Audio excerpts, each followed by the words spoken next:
Hello, YouTube. Hang on while we bring the Twitch folks in. Yeah, whatever. You get the idea. All right, here we go.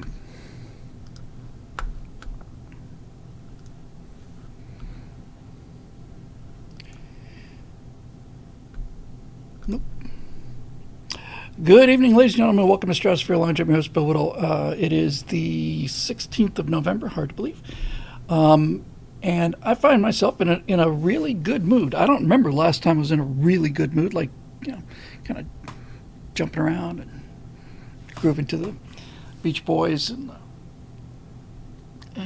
Captain Cody and his awesome band and Hot Rod Link and all the rest of it. So I can tell you that I'm just actually really, really excited about like this whole. Usually I'm excited about like one little thing. Now I'm excited about the whole enterprise. I'm just feeling really, really good about it. We Starship launch on Saturday morning. Excellent. Good. There's a lot of cool stuff going on. First of all, I want to thank everybody again who stepped up. I guess it's about a month ago, 4 or 5 weeks ago. That was like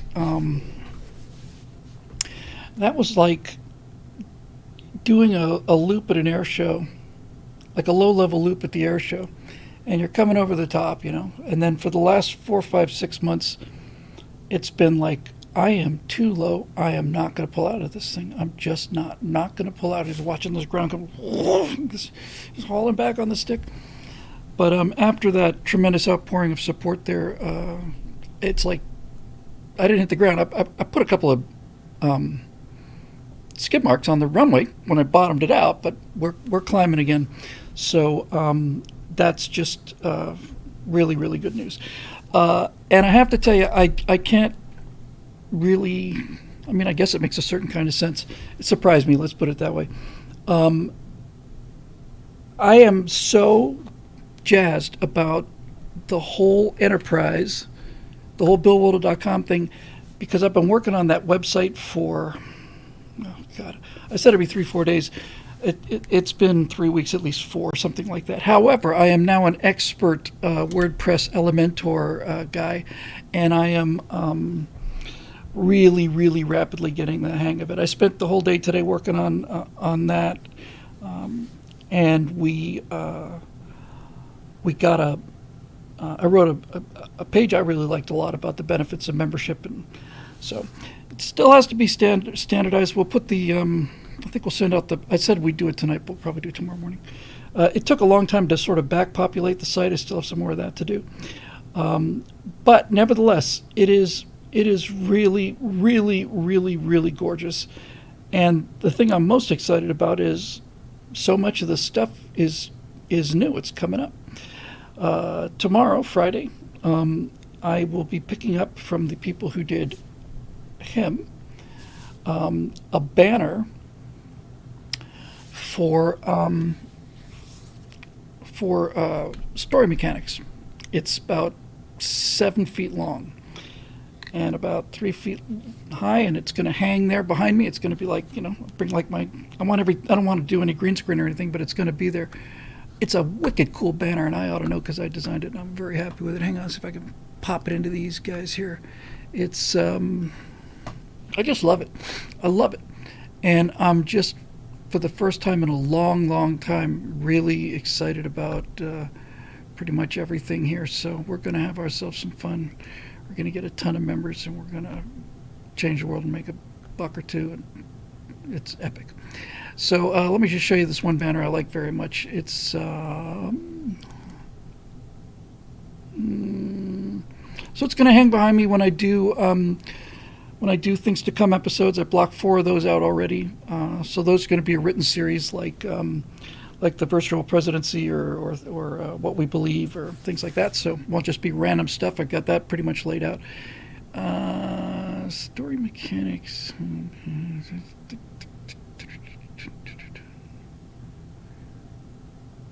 Wait a second here. Hang on, just 1 second.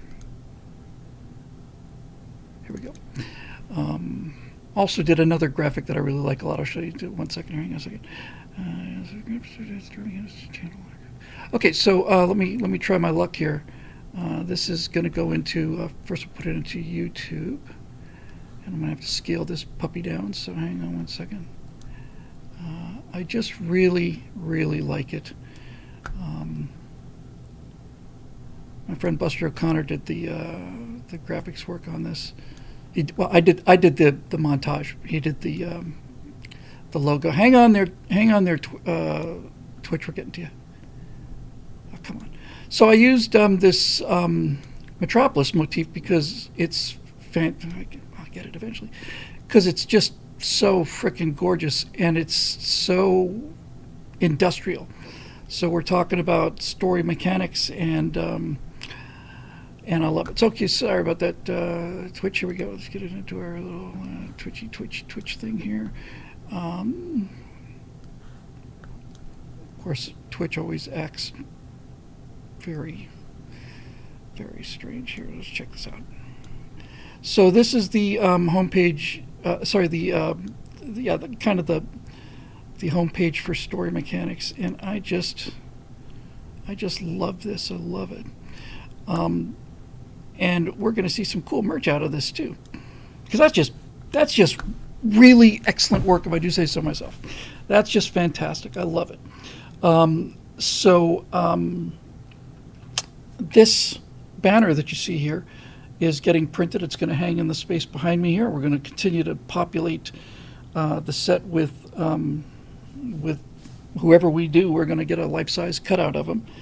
John's back in town. I haven't spoken to him since he's been back. However, I was waiting for this banner, and Sad Wings raising with a $50 super chat. Take my money, Bill. Just do good. I will. I promise. And thank you very much. It's very kind of you. Very kind of you, Sad Wings.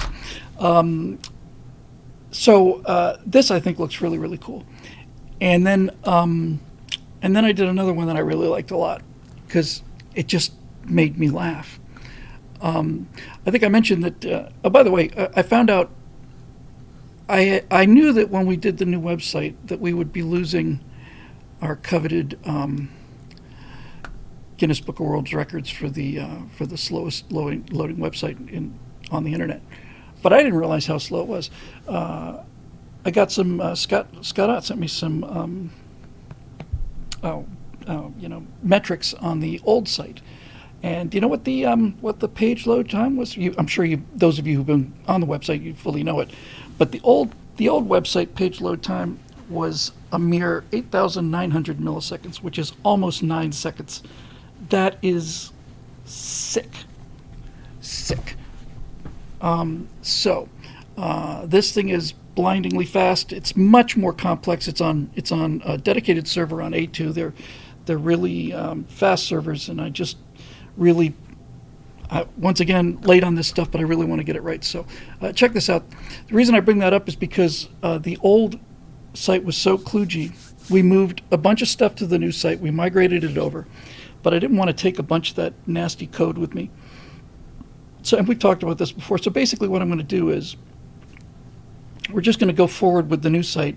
And then anytime you need to see something like an older episode or older comments, we moved the temporary forum. We've got a little more moving to do, but I'm going to keep all of the old episodes in an archive, and that's going to be at a separate domain. It'll be on the same server, so it'll go a little faster. But I don't want the two touching each other. So I decided to call this what would be now the current website is going to soon be called Archive Island, and I don't know. I just really, I knew what I wanted to do, and then I had this crazy idea that just made me laugh. So here's the homepage banner for Archive Island. We'll start with Twitch for a change here. Hang on a second.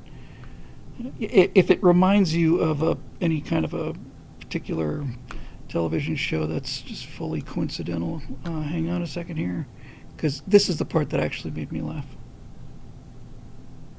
Yeah, it's. I just think that's so cool. Hang on, YouTube. It's coming. Yeah, let's try you over here. And so you will be able to go and visit Archive Island. But it took me a while too. I had the thing all laid out, knew exactly what I wanted to do with it. Got the Gilligan's Island font. I got a different sky. Got everything rolling, and then I thought, man, they're on a Pacific atoll. Isn't that where we test the hydrogen bombs?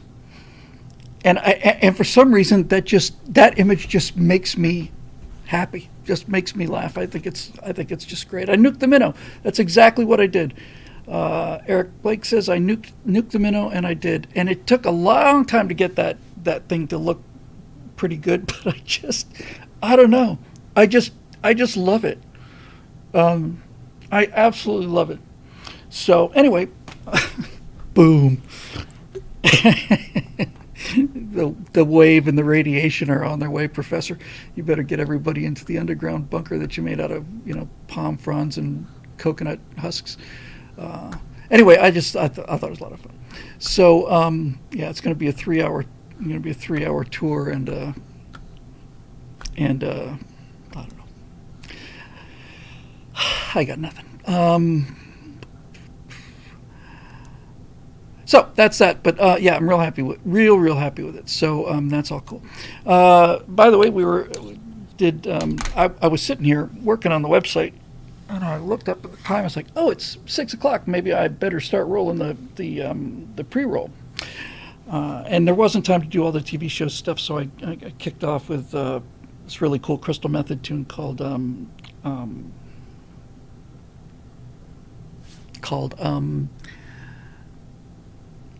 High Roller, and then I played Hot Rod Lincoln, and then I played Shutdown from the Beach Boys. And I don't know how this subject came up, but we did.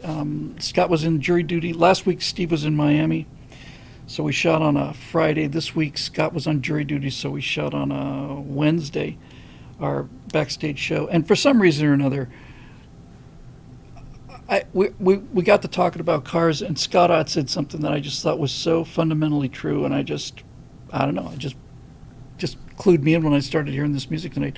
Scott said, he was talking about siphoning gas, and he said, you're not a real man unless you know what a mouthful of gasoline tastes like. And I said, amen, brother, 100%.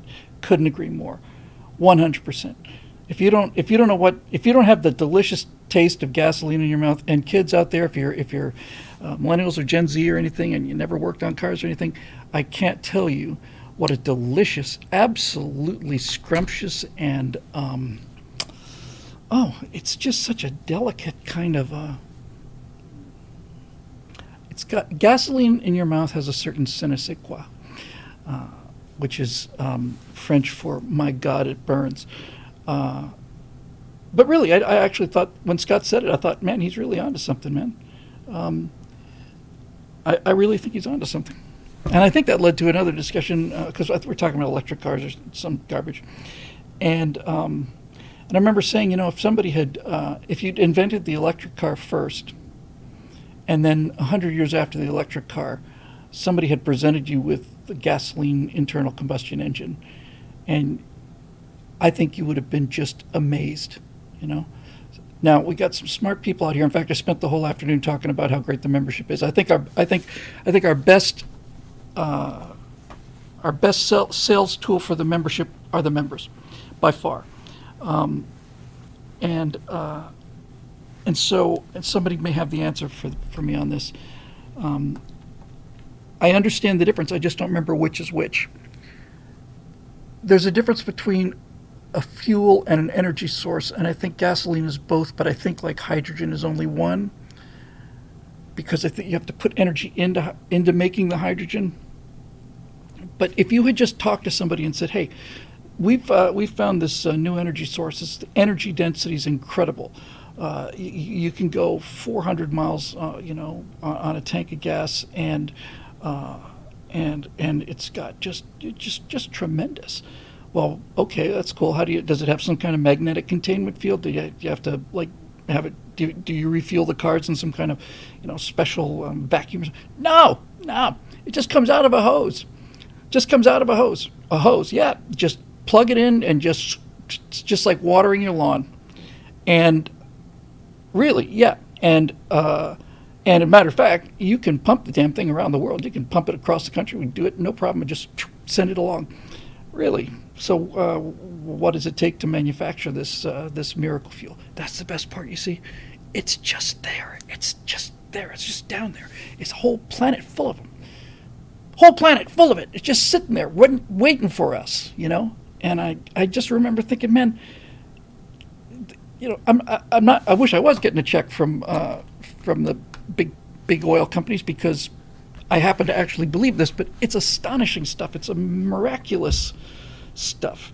And I don't know enough about this. It's probably, I don't want to say been debunked, because I hate that word, but there was a discussion for a while about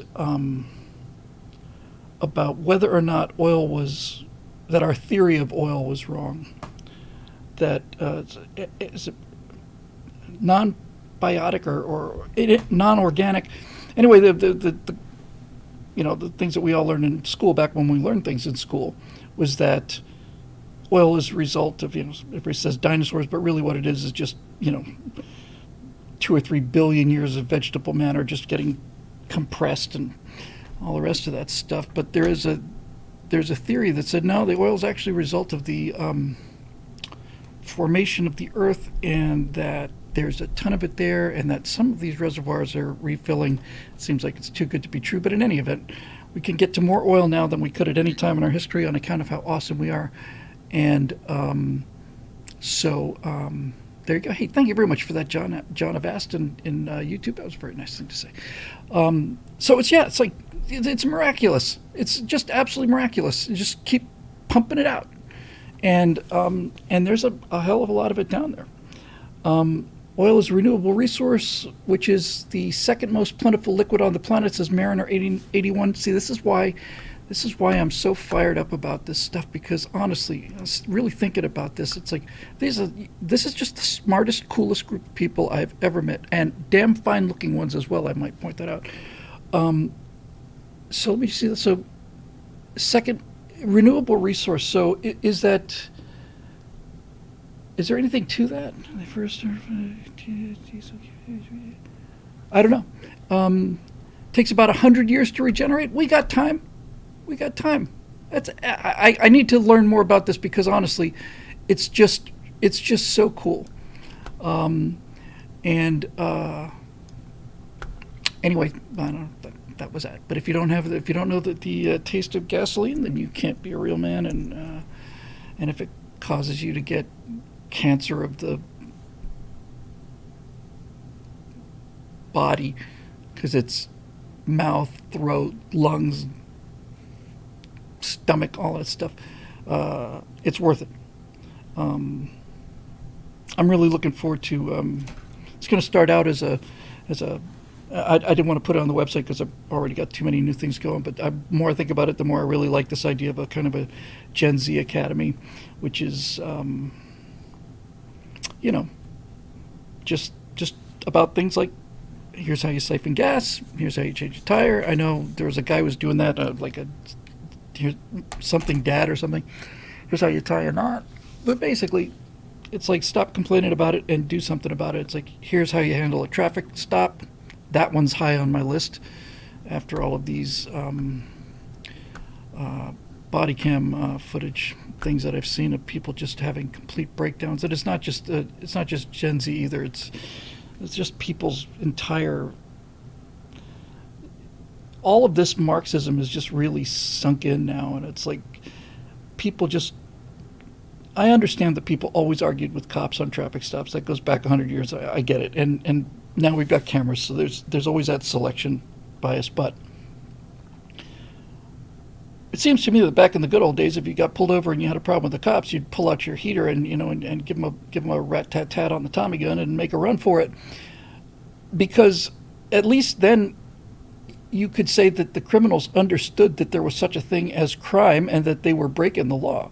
The thing that's so astonishing to me about these traffic arrests is just the sheer blasé, mundane disregard for anything that is even considered to be the law.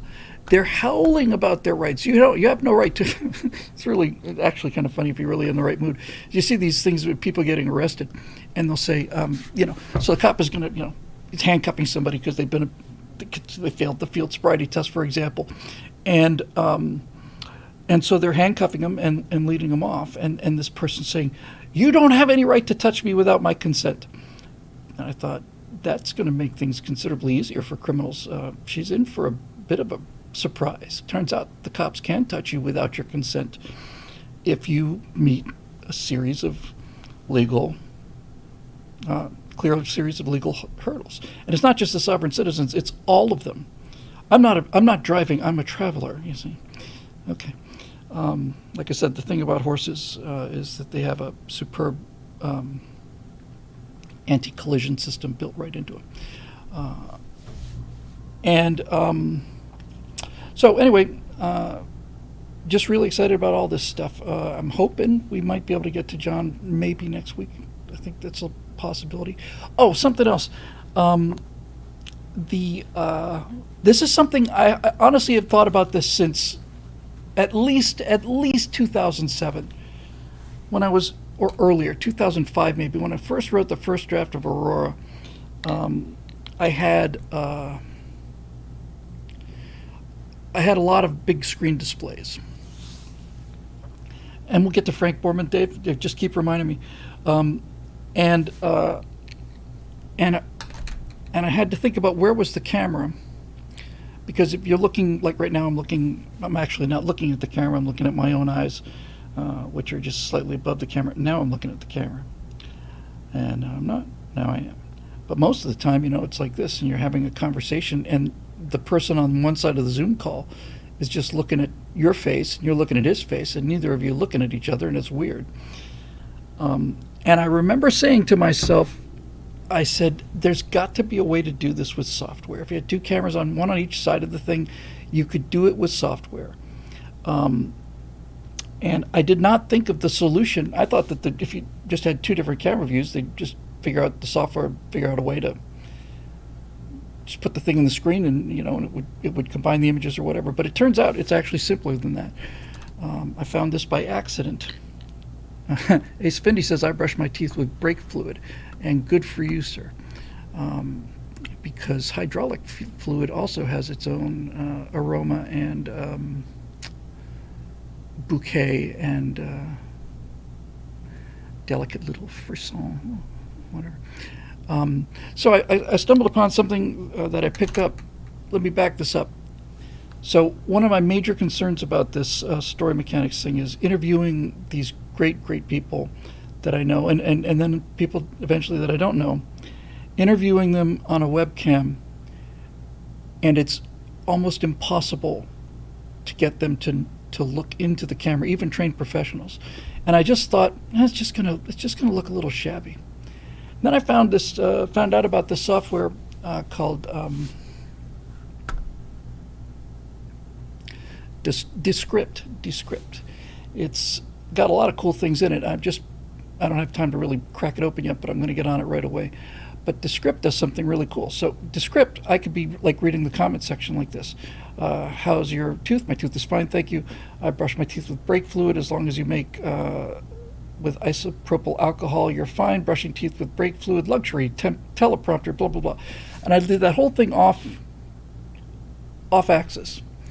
And what this Descript does is it takes this view of me looking off axis, including my eye scan, that whole thing, and it just plain uses AI and just says no, kind of takes a picture of your eyes and just keeps them pointing at the camera. And I can be doing this, and they're just reading, and this is what it looks like when it comes off, and you got a recording of me looking off to the side, and then you run it through this thing, and it's like, boom, perfect. So now I can get a hold of all these guys, and I don't care where they're looking. When it's time to output the finished video, we're going to be looking right at each other, looking at the audience directly in the eyes. I'm really happy about that because that was really was bothering me a lot. And Mark Eman says it doesn't sound creepy at all. I thought when I first heard about it, oh, this is going to be bad. This is going to be, uncanny valley with like superimposed eyes. You just can't tell. You can't tell. It's just tremendous. Holy moly, let me have a look at this here. Okay, anybody out there tell me the stand-up comedian who did a routine about moleeds for extra credit? Tom Bombadil. I had one kid on traffic stop for not having inspection stickers. Before even saying anything to him, he has his phone recording me standing there as he goes on about me being racist and all the reasons that I'm stopping him. So I gather his information and explain why he's being stopped. He pulls out a broken piece of windshield from God knows where that has inspection stickers on it and continues berating me, LOL. He walked away with 5 separate traffic citations, so it looks like the LOL is on him. And God bless you, Tom. We've seen you here many times. I didn't know you were a police officer, but honestly, the more of these body cam things I watch, the more astonishment. It's not even respect or admiration anymore. Now it's just plain raw. It's like watching a Saturn V launch, watching the kind of things that police officers have to put up with and the kind of abuse that they take. I'm very, very pleased that the police is as kind and compassionate and helpful that they seem to be mostly now. They're trying to not arrest people, but I have seen enough of these videos to think that actually the police are being too nice. They're doing everything they can to calm these people down, and all that does is it continues to fuel their emotional response and their emotional rewards. I've seen 2 or 3 out of these. I've seen 100 of them now, but 2 or 3 of them have had police officers that came in and they're listening to the whole story, and then this person's going on, and the guy basically says, no, we're past that now, be quiet. Okay, be quiet, we're past that, you're going to jail. And that's the end of that. I saw this one today where this guy argued with this woman for 45 minutes. He was so anxious to be decent and civil to this monster that he basically he didn't do what she told him to, thank God, because that's unbearable. You have to call my mom right now. I'm not calling anybody. You're a grown adult. You need to take me here. I don't have to take you anywhere. You're not in charge here. That's really the thing about these body cam things, is seeing. It's not even a look of disbelief. It's like it doesn't even cross their mind that they're not in charge of this, that they can't talk their way out of it. You need to get in the back of the car. I'll get in the back of the car if you take the handcuffs off. It's not how it works. Well, I'll take the handcuffs off otherwise I'm not getting in the back of the car. Turns out you're going to get in the back of the car with the handcuffs on, and it's just, I don't know. It doesn't make me happy exactly. It's a schadenfreude kind of thing, I guess, on some level, but it does make me realize that this is the third front in this what I think is this upcoming crisis. The cities are one front, the borders another front, and then the third front is these suburban, radicalized young people who've been. It's not their fault. It's not even the boomers' fault. Or their parents, Gen X parents. They have been radicalized by Marxists, and I guess we can say we let it happen, but it was put there by bad people. Speaking of bad people, I got the notes back for episode 7 last night of Empire of Terror. There's a total of 8.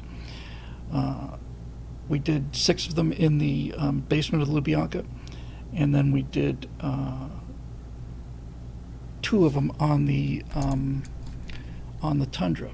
And actually, since it's part of the ongoing image carousel at BillWhittle.com, a new version, I will show them to you. And this is cool because this was actually, well, I almost said a work print, but that's an archaic term. These pictures are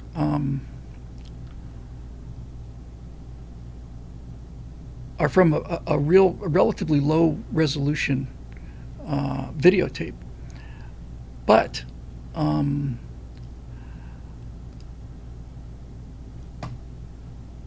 I ran them through an app I've got called Pixel Up, and it just cleans up images. It's just astonishing. So I don't have the raw ones to show you, but here's what these two look like. So once again, I'm going to have to do this twice, so bear with me. This is the Lubyanka set, which is pretty freaking cool, I think. Hang on, YouTube, here it comes. Yeah. Well, damn you. Hang on. I got to be careful. One of these things, it just runs away if I don't do this exactly right. Yeah? Nope, nope, nope, nope. Damn it. I just want you to just stop. Sorry, it's YouTube. It's just, this is just insane. Are you gonna be a nice person? Okay, there you go. Okay, so that's the Lubyanka set. We did 4 episodes in that. Is that, Dave Big Booty wants to know, is that a pocket queer? It is, in fact. It's a red pocket queer, and it's stuff that queers like me like to wear when we're queering about all over the place. Just queering all over that movie set. May not. I'm sure they're going to run it a little darker than that, but so everything that you see there, the walls and everything, and the door, that sliding metal door, is actually made out of wood. It's all real, but the hallway behind it is all LED volume. So that's pretty cool. But wait till you see this, because this is even more bitchin'. Turn that baby off. Okay, yeah, we're good. Hang on. Again, it's tedious having to do this twice, but I'm sure we'll get that figured out somewhere. So that's the one we did 6 episodes in, and here's the Gulag where we did the final 2. Yeah, baby. Come on. No. Let's try that again. Hang on, YouTube. Okay. Yeah, that's the Gulag. Now, this one's cool because on this one, I'm real, although you would often not suspect that to be the case. They put real trees in the front. There's a barbed wire that's not in the shot, but everything behind me is all CGI. It's a Gulag at nighttime. I've got it in daytime. I've got it at sunset, and this one is at nighttime. And you can see that's sort of that blur on the left. That's the spotlight. Those spotlights move around, and these guys who did the shoot and the post are so good that when that searchlight, that computer generated searchlight, swings towards this direction, if you look on the upper left hand side of my head there, you see a warm kind of a backlight, and that when that searchlight comes around, they light that thing up. So it's really practically impossible to tell that I'm not really out there, although I'm not as cold as I would have been. So I saw episode 7 last night. I'd seen the first draft of it, and then last night I saw the second pass, and it's just so bloody good. It's just so good. These guys did a tremendous job on the post. I think Empire of Terror has the best title sequence I've ever seen. Certainly best documentary title scene. I've never seen anything better than what they did with the music and the graphics and just the inventiveness of it. It's just fantastic. It's just great.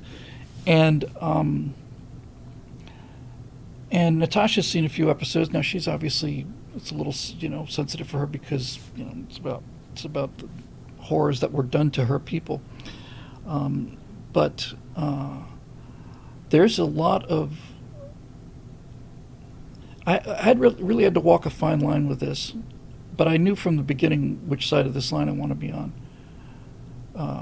There are, for example, in episode 7, grainy black and white pictures of, for example, 3 Russian peasant women, and laid out on the table in front of them is a human head and a human arm and a leg and something.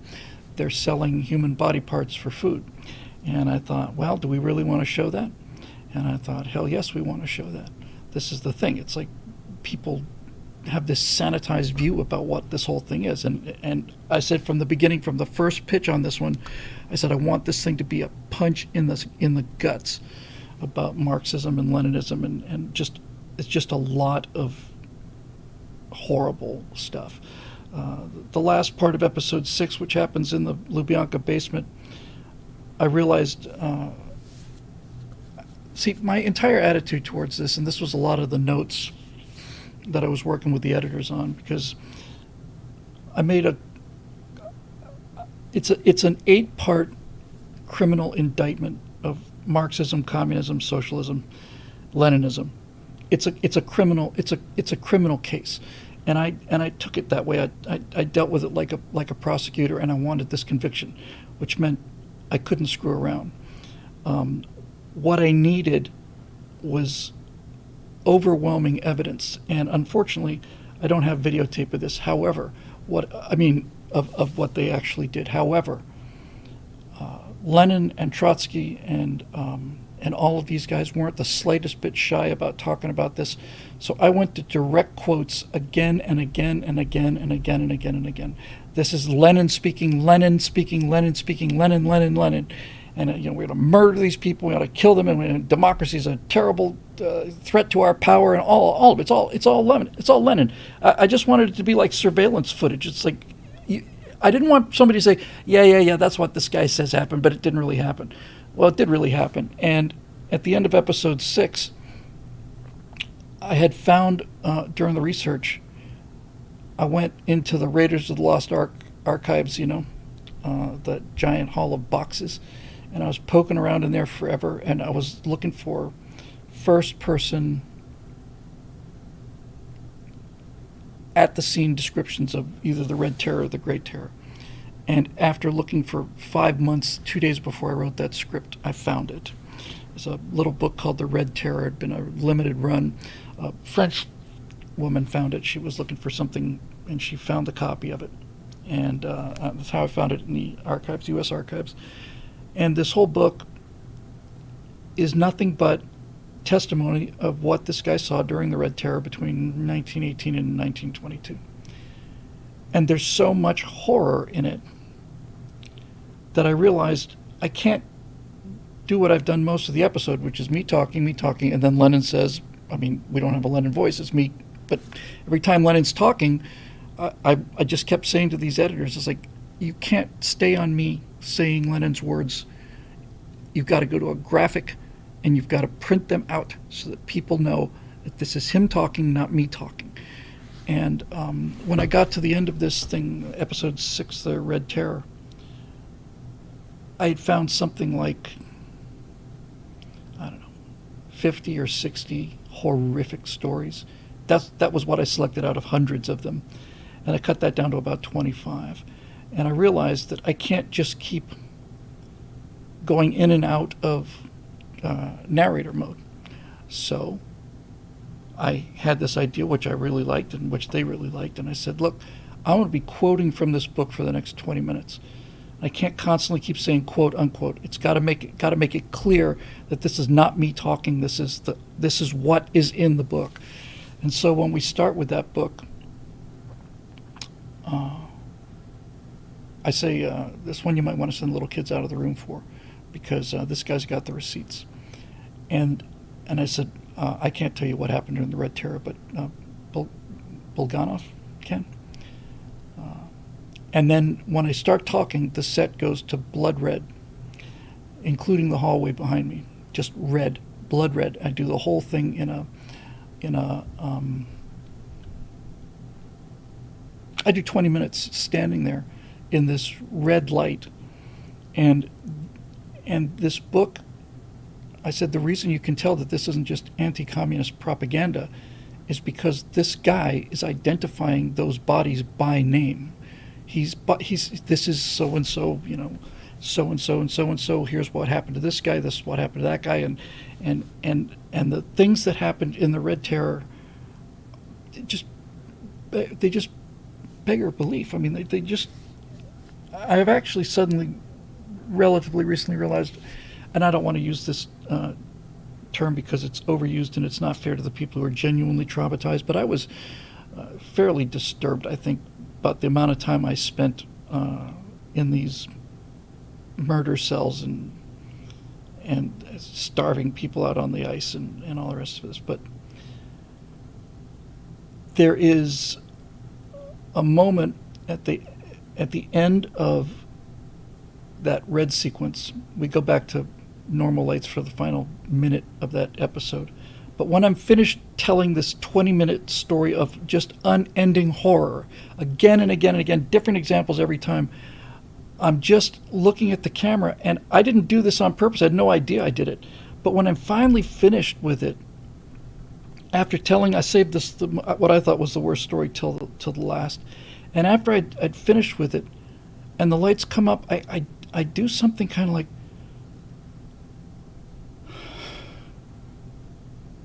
like that, and it's really powerful. It's really powerful. In episode 7, which I got the notes for back to them 2 nights ago, that's the first of the 2 that takes place in the Gulag. That episode covers the death of Lenin, and Lenin had been prone to headaches and arteriosclerosis for his entire life, but he suffered a serious stroke in 21 or 22, and then he lived for another 2 years, continually having more and more strokes. When I call the final chapter of that episode, I have little chapter titles inside each episode, and that one's called Tink, Tink, Tink, because when they did the autopsy on his brain, his blood vessels in his brain were so calcified that said that when they struck him with a tweezer, it was like hitting a stone, like tink, tink, tink, tink, just nothing but calcium. They said you couldn't get a hair inside the blood vessels in his brain. And then, several months later, they brought this artist in to do some kind of tribute to Lenin after he died, and they're sitting on the jar on the shelf as a big jar with Lenin's brain in it. And the guy walks over there, and he sees this thing. He's just one hemisphere of the brain is normal, and the other one, he said, was the size of a walnut, and it looked like it was hanging on by a ribbon. His entire, I don't remember which hemisphere, is like this big. And it's another idea I liked a lot. So I said, we're going to need some walnuts. And I'm standing there looking at the camera, and when I said about the size of a walnut, and then somebody just tosses it to me off frame, and I think I got it on the first about the size of a walnut. Snap, I just grabbed this thing out of the air. This walnut killed 100 million people. 100 million people died because of what came out of this walnut, this lunatic, this monster. It's really, really good. And I think it's airtight, so very happy with it. By the way, and I know it's not going to be good news to anybody, I have it's Thursday night as we record this, and every 3 or 4 months or so I have to go and get, I didn't take my cat Bean into the vet, but I have to go get his insulin, and they close at 8, so we're going to have to do this one kind of short. And I know everybody wants to catch up on questions, and sorry about that. I'll get to them now as fast as I can. Yeah, it's tremendous. So I'm going to take this whole room apart, going to light it. That's happening now. The site is essentially done. We've done a couple of tests, 3 or 4 tests of signing up members, and it appears to be working. And I can't do John until I can, until I got a website that'll, actually let people buy memberships and things like that. So anyway, again, I'm going to have to cut this short tonight, but I can at least make a stab at it. So let's see what we got here. Yeah, I've been working on this thing for 3 weeks now, and I've had to put the Frank Luke thing completely aside. And I'm usually here now at, 7:30 in the morning or something, because the web developers are one was in Indonesia and the other was in Bangladesh, and that's pretty much 13 hours directly away. So I get a little window when I wake up, a little window when I go to bed, but it's almost done, and I just love it. So let's see what we got here. Let's go back to the 8,900 millisecond BillWhittle.com. And I'll bring this up while it's loading. I'm just going to go out to the car and change a tire that I think is a little bit flat, and I'll be back before the page loads. So here we go. And I do want to talk about Borman, and I want to talk about this Candace Owens, Ben Shapiro thing. Hang on, I went to the wrong place. In fact, I'll look and see if there are any questions in there about that, but I do want to talk about both of those. Questions for 116. There it is again. Thank you again, Eric. Last thing about the website, the term is migration. So we had the old site is at BillWhittle.com. We built the new site on a parallel site that's not live and is just, you just have to know where to find it. And so when we moved all of the old posts from BillWhittle.com, as many as we thought we could grab without grabbing bad stuff, moved it over. And I thought this might be a 2 or 3 day process, but it's been about a week, so there's going to be a gap where I've been posting to the new site, but the comments and stuff will be on the old site. Nothing is lost. It'll all be on the old site. We're going to move as many of these comments and member posts over, but everything is going to live on the old site, and the new site will start soon, and I'm going to try and bring as much stuff over, so I just thought I'd let you know. All right, let me just see here. I do want to see if we got anything about these two things. Oh, here we go. Okay, broke college student. In the last couple days, there's been a public scuffle between Ben Shapiro and Candace Owens over their respective stances on the Israel-Hamas war. Ben, even if he's right, has come out with a reputation hit over this because of his perceived emotional response. Building off the current trouble in Paradise, earlier this year, Sydney Watson filed a lawsuit against the Blaze for workplace discrimination. Also, Crowder has been antagonistic towards the Daily Wire over the release of the Nashville manifesto Crowder leaked and the earlier media contracts. I remember the media contracts. I don't know about the Nashville manifesto. I heard it was released. I didn't know how Crowder had anything to do with it. Additionally, Lauren Southern released a 3-hour video last year with claims of bad behavior of Milo Yiannopoulos. Remember him? He was the soup du jour for about a year. And I'd been working at PJTV for 4, 5, 6 years, by far bringing in more views and more members than anybody else.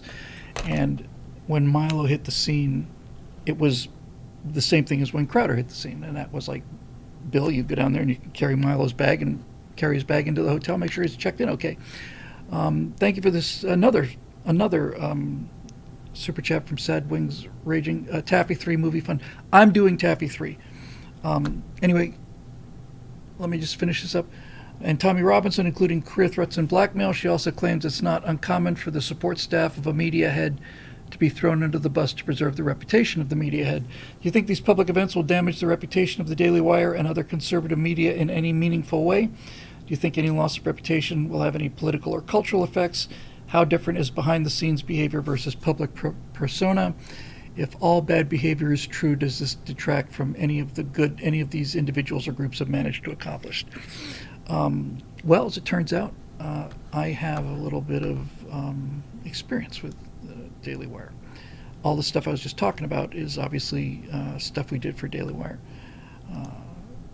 When we did Apollo 11 back in 2019,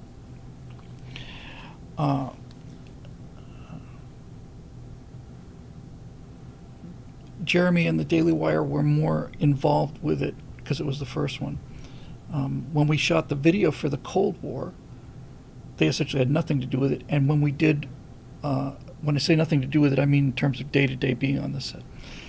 And when we did an Empire of Terror, I want to say back in March, we weren't even in the Daily Wire building. We were in a movie rental studio, movie studio, close to the Daily Wire. I thought we were going to be in the big building, but we weren't. We were just out there, and they've got an executive who I'm not going to name who's absolutely terrific. He's just great. He's absolutely fantastic guy.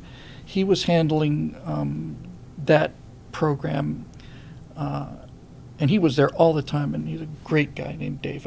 I'll just spare the last name, and not that there's any reason to, but in any event. So they become more and more hands off, which I take as a compliment, frankly, because I think by now they got a pretty good idea of what they're going to get. I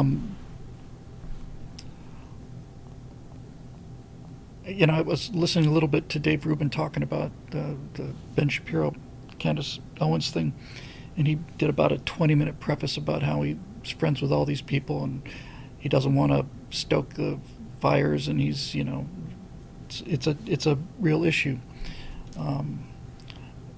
And I watched this Candace Owens Ben Shapiro thing, and all of the mileage that D-bags like the Young Turks are getting out of this and everything. And the more I see of this, the more I become a 100% fanatic adherent to the 11th Commandment. I'd always been a big fan of the 11th Commandment, but now I'm a evangelist for it. For those of you not familiar with it, it's a Ronald Reagan term. The 11th Commandment is, "Thou shalt not speak ill of other Republicans," and at least not in public.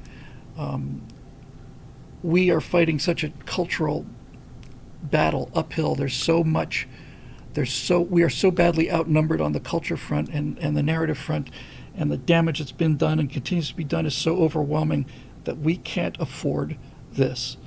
And I have, certainly to the best of my ability, I can't think of any exceptions, I have always tried to maintain the 11th Commandment, no matter what my personal feelings about this might be. So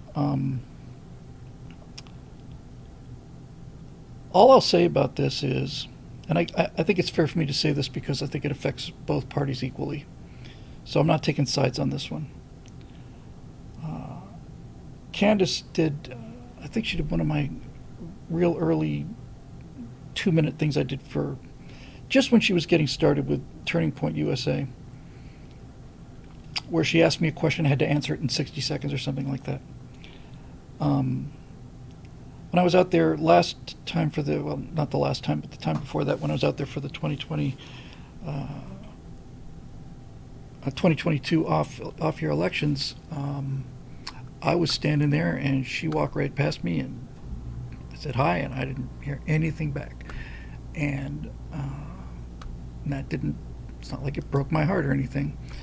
And what I think is happening over there is something that I have gone through.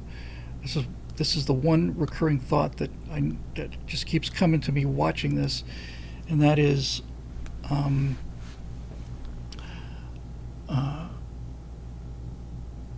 I have had the living crap beaten out of me by life when it comes to arrogance and hubris. God has taken extra special care, and I suspect a fair amount of delight in curing me of this, and I certainly needed to be cured of it. What I'm seeing over there from Daily Wire and Candace and Ben, all of them, is that they become very successful, and they become quite rich, and they've done it unfortunately in a very short time, and that's virtually impossible to overcome without getting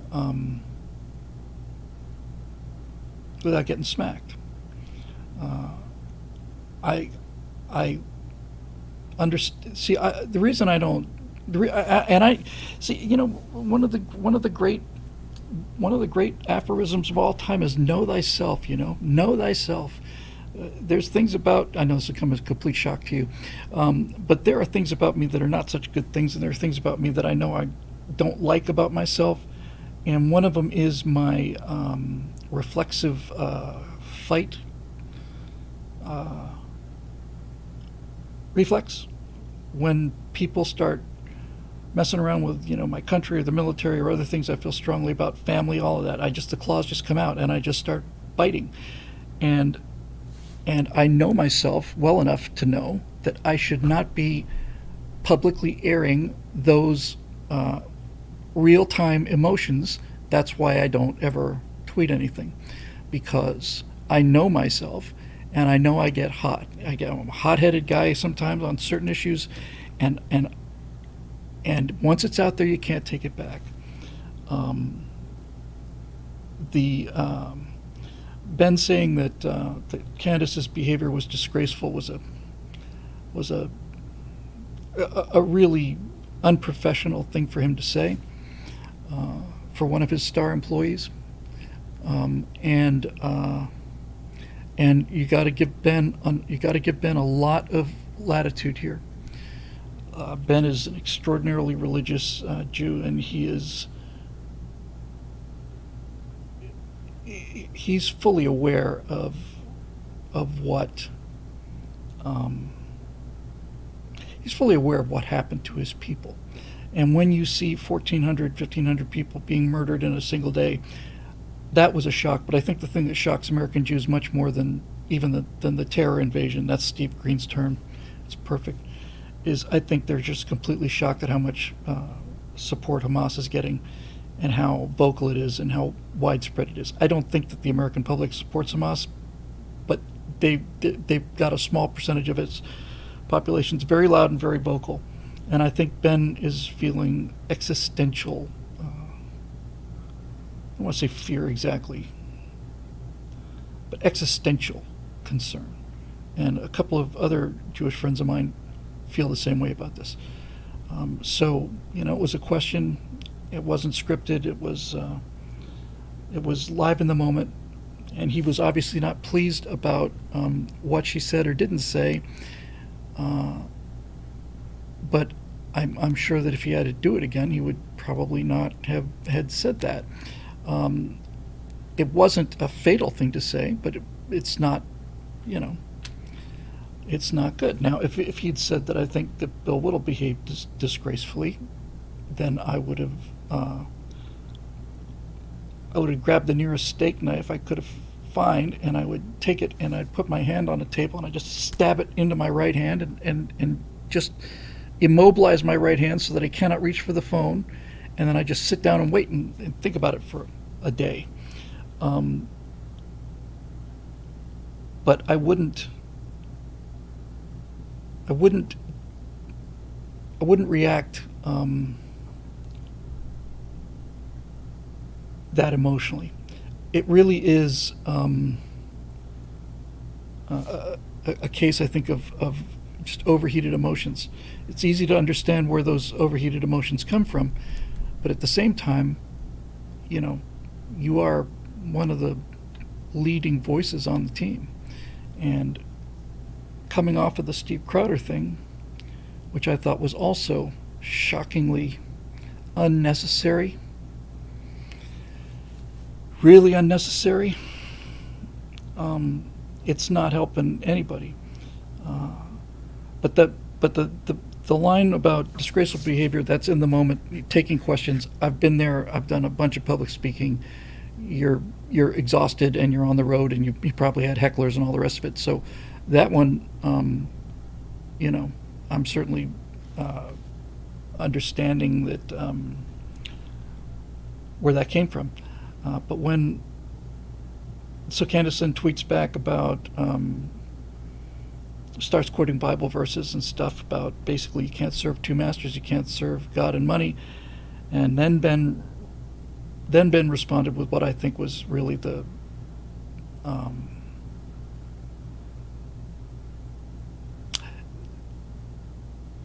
I've heard Ben criticize Donald Trump several times about his tweets, and this was a perfect case of that. It's like, this is the total danger of Twitter, is that it gives you an opportunity to just yell and scream at the top of your lungs the second that this thing hits you emotionally.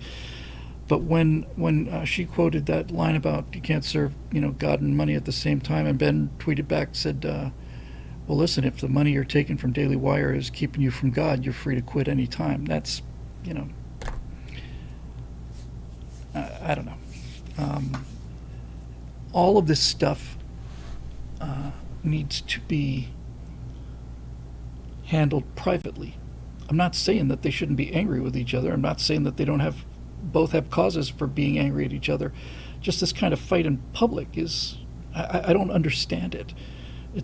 I don't understand it at all. It doesn't help the cause. It doesn't help the negotiation. It doesn't help anything. It's just plain silly, you know. Now, I was looking at a bunch of videos while I was working this afternoon, and this was obviously a hot topic. And I ran into a video that Pearl made, Pearl of Pearly Things, who I like very, very much. And I didn't realize it was older at the time, but apparently a month ago, Pearl got into a spat with a bunch of Daily Wire people because Pearl said that that the only way to save marriage is to change the terms of the contract. She basically said, look, for men now, it's like there's no upside to this deal. And Matt Walsh comes down on her, and you know, Jeremy had a much more thoughtful reply, but they're basically saying, how can you consider yourself to be kind of a common sense sort of a conservative, person, and attack marriage? And I listened to what she said, and I said, I don't think she's attacking marriage. I think she's attacking what marriage has become, and I had this thought actually, and this thought was this. The whole idea of conservatism is that we're not the first people to. This is not our first rodeo. That over the course of centuries and millennia, aspects of human behavior are proven to be constant, and that the best possible solutions, either through design or trial and error, have worked and not worked, and we know what they are. We can look at those things objectively. So it doesn't mean conservatism is looking backwards, but it does mean that you're dealing with like a matrix, like a value matrix. That's not fluid, unlike the progressives. It's not something that changes every day. It's not something that changes during your life. It's been there for thousands of years. And the danger with that is that you're not capable or willing or even not even aware of the fact that you might need to update your data. You don't have to change your premise. You just have to update your data a little bit. And Matt Walsh said, oh, so I'm getting marriage advice from I've been married for 10 years and I have 2 kids, and this single girl who's never been married, has no kids, is giving me, lectures on what marriage is. And I thought, that's not, why would you do that? Why would you do that? She's not saying that men should give up on marriage. She's saying, on the contrary, she's saying that the deal is it's a bad deal for men. That's why 8 out of 10 divorces are initiated by women. It's 9 out of 10 when it comes to college-educated women and higher. And basically Matt's position was just, find a good person. And what Pearl was saying is, that's fine if you're a successful guy like you. But I talked to a bunch of plumbers and working class people, and when they get divorced, the men are committing suicide at a rate of 8 or 9 to 1 compared to the women, in terms of being clinically and suicidally depressed after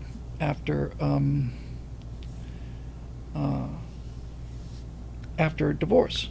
So I didn't see any divergence between these two things. I didn't hear.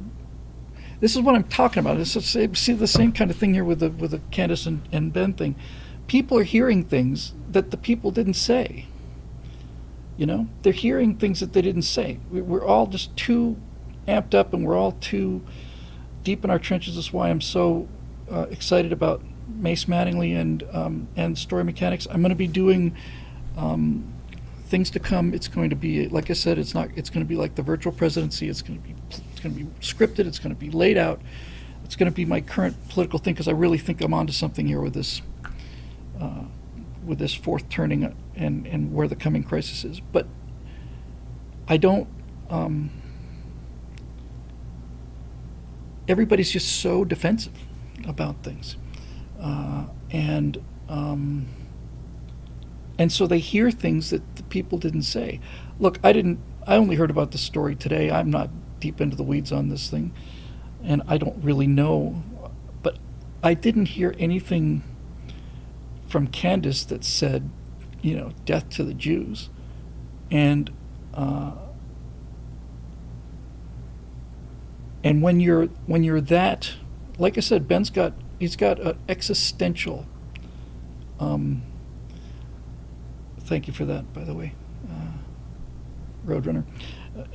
This is existential. It's not fear or panic. It's alarm. That's the word I'm looking for. Not only did they come in and murder all of these Jews, but they also are in the streets claiming that they deserved it. It's their fault. So I see where he's coming from, but honestly, there was a time when I would have done this, but now it's like that's a phone call between me and Ben or me and Crowder or whatever. The Crowder case is different because that was, in my opinion, it's cooled down enough now so I can be a little more open about it. That's also not only a prime violation of the 11th Commandment, that's just plain childish. To take a private conversation and go public with it, with Crowder and the Daily Wire thing, I just thought that's just where's the upside for Crowder on this? I guess people were saying, well, he needed members and he decided he's going to run against big conservatism. We don't have enough enemies to fight here. We don't have enough targets out there that we don't have enough incoming rounds that we gotta start firing on raising money by attacking people on our own team. I don't get it. I've never gotten it, and I try very hard to not be a part of it. I think, relatively speaking, I've been fairly successful at that. So just a bar fight, it's like take it outside. A situation like this, it's like take it inside. Take it inside. You can have this discussion, shout all you want to, in the executive suite at Daily Wire. I know what that office looks like, and you can have this conversation there, but you don't need to have it in public because it's not helping anything. So, Road Rider says, was Crowder a dick to you at Guantanamo? No, he really wasn't. Actually, the only time I've ever spent with Steve Crowder was we went fishing one night out in Fidel Castro's Bay. And it was one of those nights where the photoluminescence was everywhere and just this electric blue light where fish were swimming. It was really fun. It wasn't so much Crowder's fault as it was the management's fault over there. It's like, we're going to bring in Alan West. Okay. Now we're going to bring in Steve Crowder. Well, now we're going to bring in Milo, and that'll do it.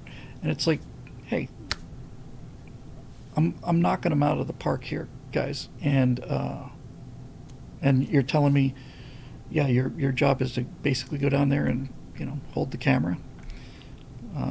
I went because, like I said, I had this beaten out of me at a much earlier age, but there you go.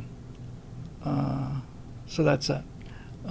Okay, I'm gonna read this and then I'm gonna get going and pick up that insulin for my little bean here.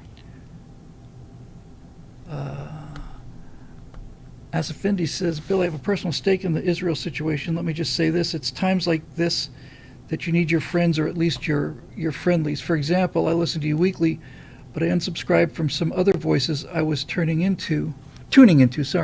This one hurts, and you learn from your friends are at times like this. For the record,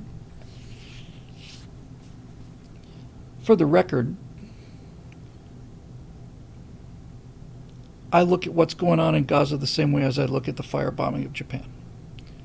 It's awful, and it turns you into a monster, but it's necessary. It's not necessary to go after civilians. It's not what we're talking about here. But just as in that war in World War II had to end It had to end. And in order to end that war, we had to bomb the living daylights out of Japan, and most all of the damage that was done by conventional fire bombs. It's not a pleasant way to die, and you're not bombing. It's not like you're dropping bombs on aircraft carriers. You're bombing Tokyo and Osaka and all of these other cities, and innocent civilians suffer because of that. But that's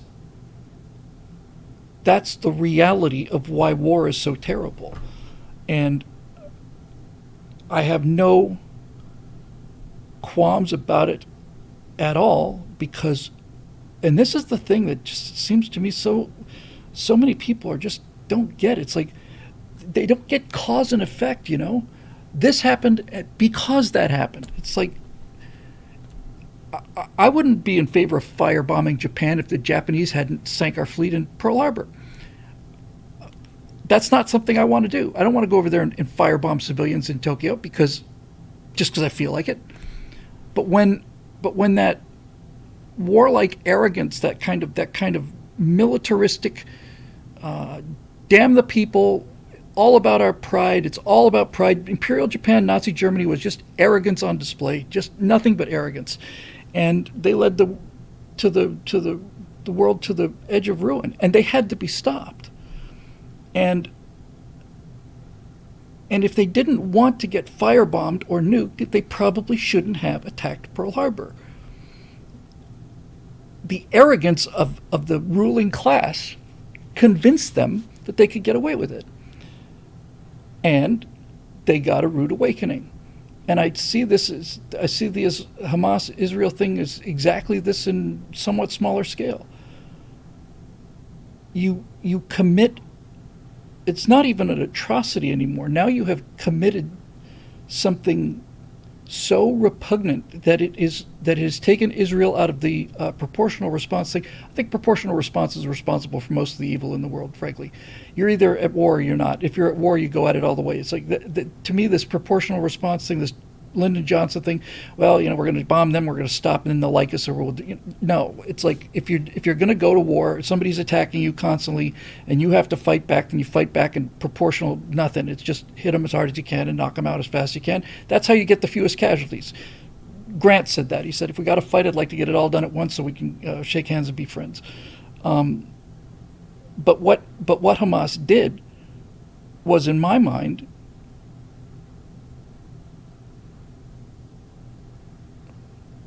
I'm trying to avoid cliche terms here, like crossing the line and all the rest of it. Hamas, when their October invasion, that terror invasion, raised the stakes to the point where Israel has gotten to the same place where Hamas has been this whole time, and that is, it's one of us. It's either going to be us or them. Israel has been coexisting with these people, gave back the entire Sinai Peninsula. I don't need to go through all of that stuff. But when somebody comes and does something like that, and it's not a military raid. If they'd raided an Israeli base or taken tanks or killed soldiers in their barracks, that's a different thing. But this studied barbarity, this intentional rubbing salt in the wounds, is basically somebody saying to me, if I'm Israel and if I'm the United States in World War II, it's like, I'm minding my own business here. I'm trying to be a nice guy, but you are now making, this is where I'm going with it, to what I want to find. You have just made it now impossible for me to not fight you to the death. You have now made it something where I have no choice but to fight you to the death. I didn't want to do it. I did not want to do it, but now I have no choice. You've made it crystal clear that that either I am going to stop you or you're going to kill me. Those are the two choices, and there's nothing in between. And when you get to that point, I'm on the side of the person who's wronged. The reason I'm on the side of the Ukrainians in the Ukraine war is because I think they were the ones who were wronged. There was cause and effect. I'm not saying Ukraine is a Jeffersonian democracy. I'm not saying any of that. I'm just saying there is a cause and an effect. And if somebody punches you somebody slaps you in the face, you can walk away from that. But if somebody hits you in the face with a baseball bat and you manage to survive that and they keep coming at you, then it's time to say, okay, I got it. You have made it clear now. It's me or you. And I'm on the side of, I don't want to call them the victims. I'm on the side of the